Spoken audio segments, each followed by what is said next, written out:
இனி ரசூலுல்லாஹ்வுக்கு ஸ்பெஷலைஸ்டு சிலதெல்லாம் இருக்கு. அதையெல்லாம் எடுத்து வச்சு பார்த்தா நம்மை போன்ற மனிதர்னு சொல்றவன் பைத்தியக்கார பையன் அர்த்தம். இதயத்தை எடுத்து கழுவி சுத்தம் பண்ணி உள்ள ஃபிட் பண்ணி விட்டுருக்காங்க செல்லாலி செல்லத்துக்கு. சின்ன வயசுல நடந்துச்சு, வாலிப வயசுல நடந்துச்சு, நுபுவத்து பட்டம் வாங்குறப்ப நடந்துச்சு, மேராஜ் போறப்ப நடந்துச்சு. சின்ன வயசுல தூக்கி எடுத்து ஜம்சம் தண்ணியில போட்டு கழுவி உள்ள தூக்கி வச்சாச்சு. அப்படின்னா குழந்தைத்தனமோ சிறுவர்த்தனமோ எதுவுமே ரசூலுல்லாஹ்வுக்கு இருக்காது. வாலிபத்துல ஒரு தடவை புடிச்சு கழுவி சுத்தம் பண்ணி உள்ள வச்சுட்டாங்க. வாலிப சேட்டைகளோ குறும்புகளோ எண்ணங்களோ எதுவுமே வராது. நபி பட்டம் வாங்கறதுக்கு முன்னாடி ஹிராவுல வச்சு ஒரு தடவை கழுவி உள்ள வச்சுட்டாங்க.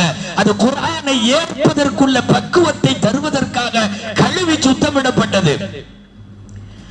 அதுக்கப்புறம் கொண்டு வந்து நீங்க எத்தனை ஆயிரம் ஆயத்துக்களை சொன்னாலும் அந்த இதயம் வாங்கி கொள்ளும்.